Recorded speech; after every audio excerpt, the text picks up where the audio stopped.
Morning world, welcome to Saturday 8th of October and a head full of green goo.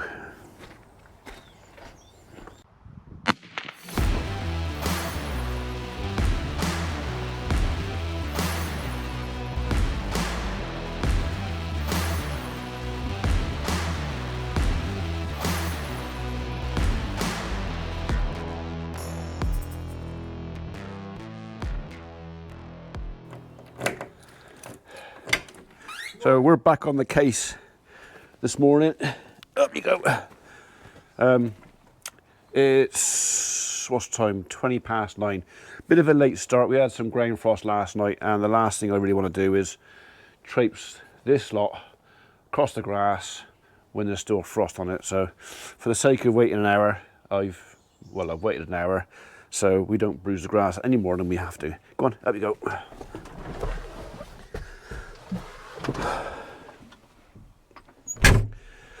So it's, what do we have the key? There it is. It's still reasonable time of year to get some muck out. It's dry, and while it's dry and we're not making a mess, we might as well get it out now. I know a lot of folks will say, well, you should wait till the spring and rattle it in the spring, but especially on the golf course, when we got our soil analysis back, the organic matter in the soil out there was lacking. It was the only field we had, or the only ground we had, with a low percentage of organic matter. We only got it back off the golf course a couple of years ago, so apart from leaves and 2 years worth of cattle spending some time out there, not a lot of time, some time, the organic matter is down. So we want to build up our biota in the soil, so we want to build up our worm populations, help them out, and one of the best ways to do that is to give them something to eat in the winter.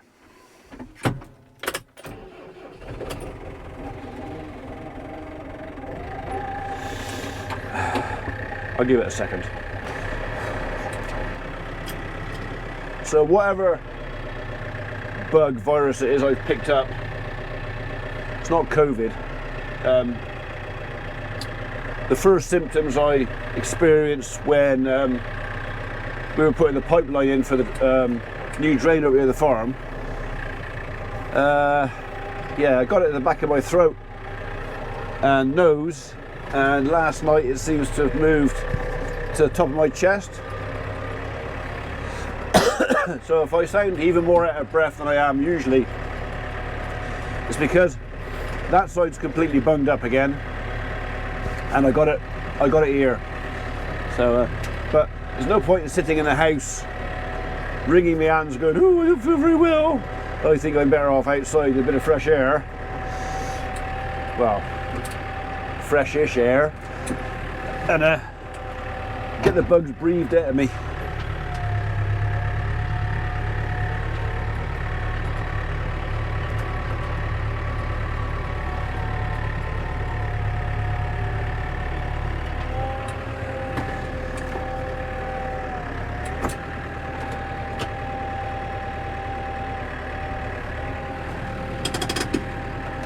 Alright, I'm just going to leave this here to tick over for 20 minutes while I load up, by which time engine will be nice and warm and ready to do some work. The bit of frost that's coming out of the ground is making traction on my rather slick tyres exciting. It's a bit like trying to load up muck on a skating rink. So I do want another set of tyres, but because we'd had issues with the machine, it was like, shall I keep it, shall I not keep it? I didn't want to go and put a new set of boots on it and then sell it. And yeah, we pretty much decided that we're not going to sell this machine. We're going to keep it. I think like we were thinking with the tractor, it's not, as far as the loading shovel is concerned, instead of, I think it's going to be as well as.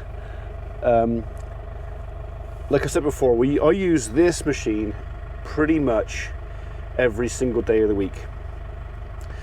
There are times when there's a conflict between the farm wanting the machine and the tree company, and I think maybe a second loader type machine might be useful for us.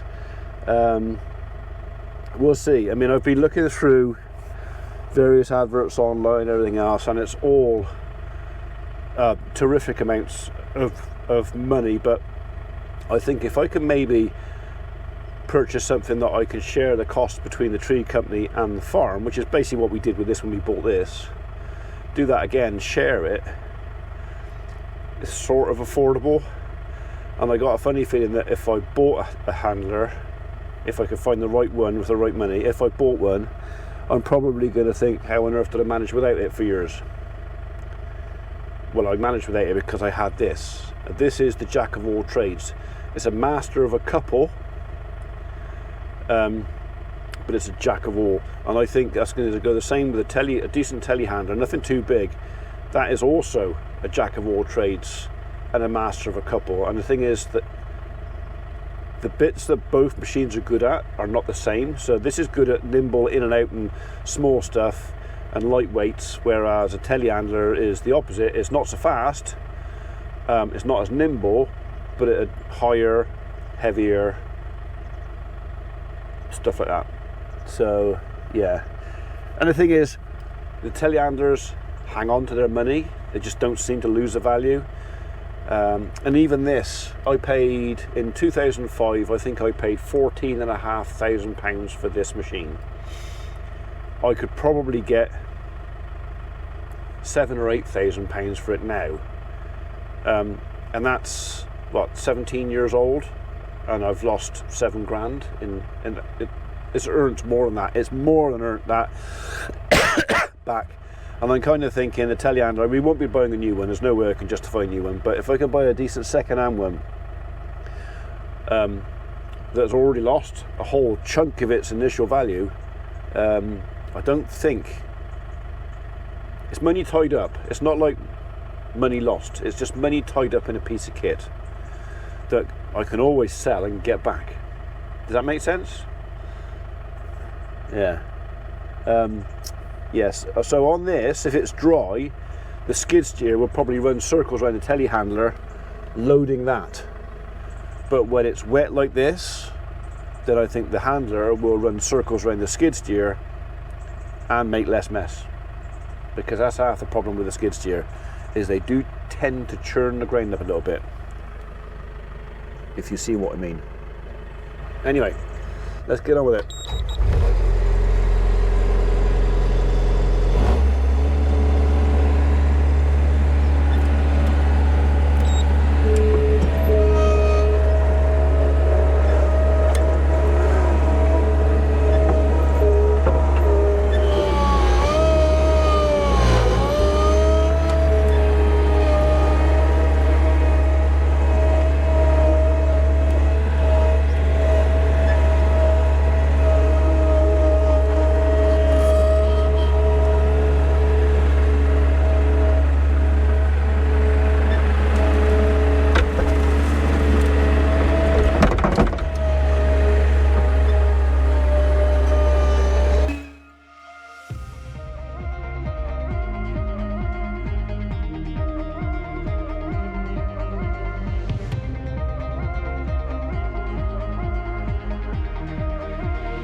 Yeah, that's a load.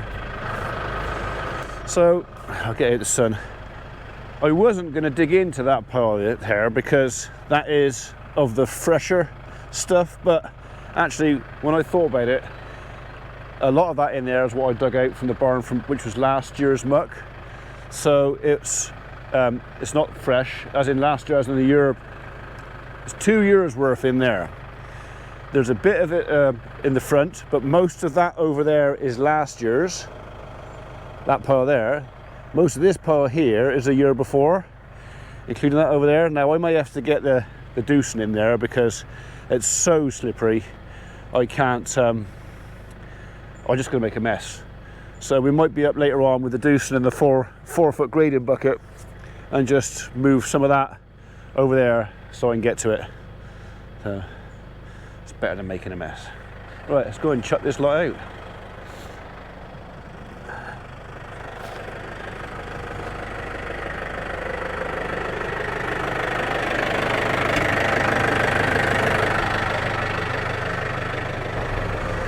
So temperature gauge is up out of the blue now, only just, but I don't like putting the PTO in on the machine, or on something like a log bench or something where there's no strain or stress, but the startup loads on this to get it going, and actually just the turning, the power needed to turn this, I think it would be foolish to do it on a cold engine. So yeah, we're going to go down and shut that bottom gate down there to stop the cattle from getting too curious. It means I can leave this gate open. By the time I've done that, gone down there, shut that gate, come back up here, we'll be right up to working temperature.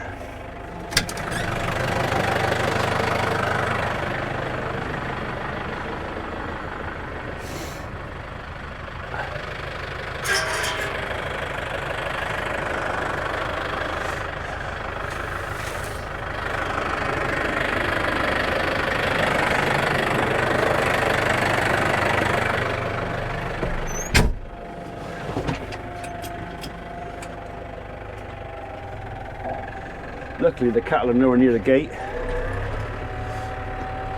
Sometimes I just get a bit curious. Oh, what's he doing? Let's go and have a look. Then they end up coming out here where I don't want them.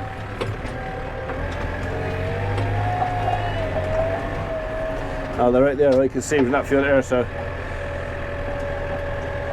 And half of them are led down, so they're quite happy.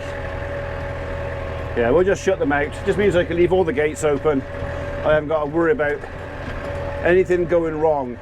You never know, that might be out there, I'll get a little breakdown or something goes on, or a phone call, and while my back's turned they have a wander up, and then the next minute they're out on the road. So they're better off secured in there.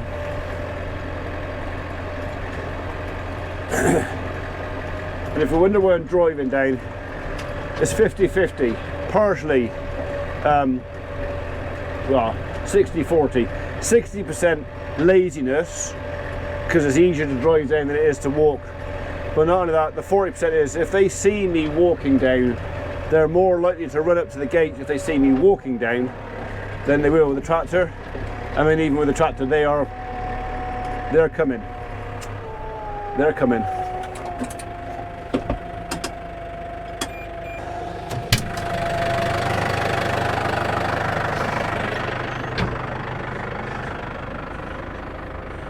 But not fast enough.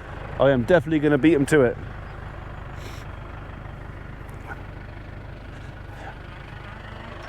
I think they're sussed out what I'm doing and they're not happy about it. We shut us in the swine!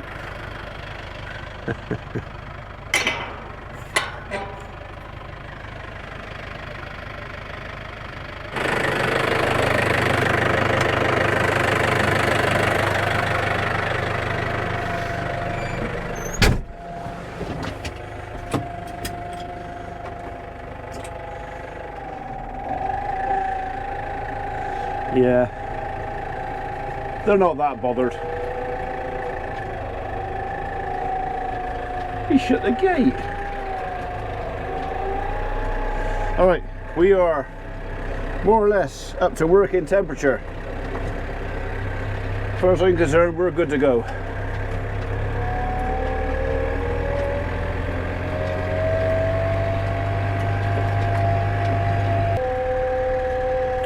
Well, it is a lovely morning. Not too cold, it's fresh.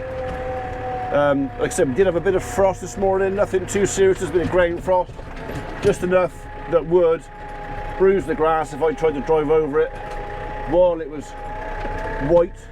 We don't want to do that. But yeah, lovely day for it. Let's go.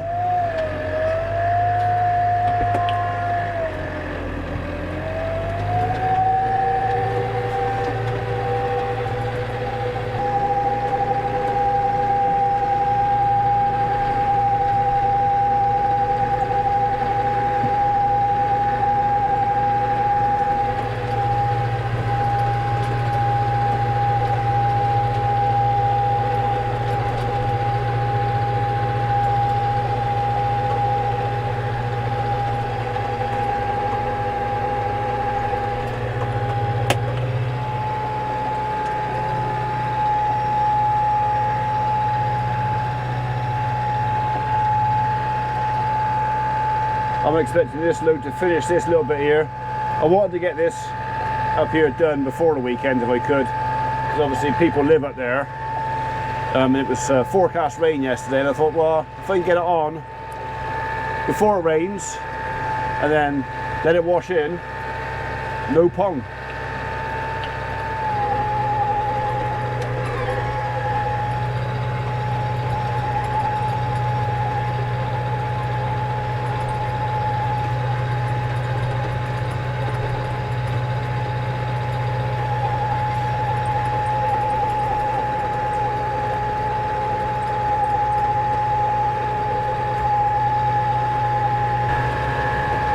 That's that bit done.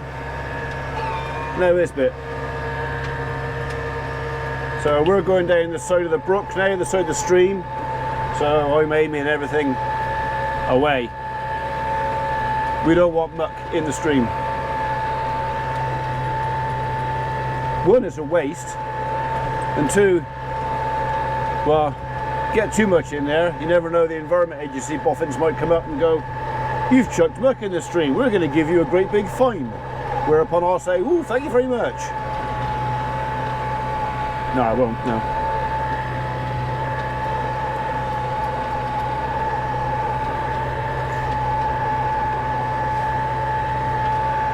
Feet be trees as well.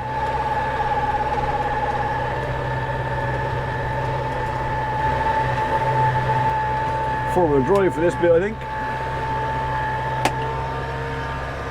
We're going uphill.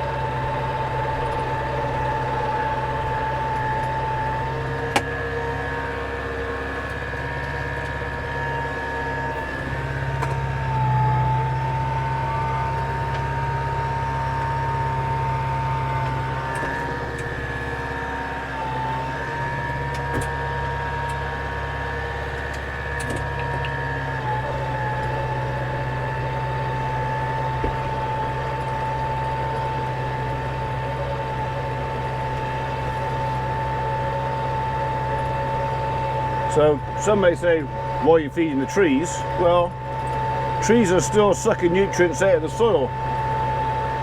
So I either help them out with that, or they take it away from my grass. So I just rather help them out with it. So we might even do a couple of rips around the trees just to give them that bit extra.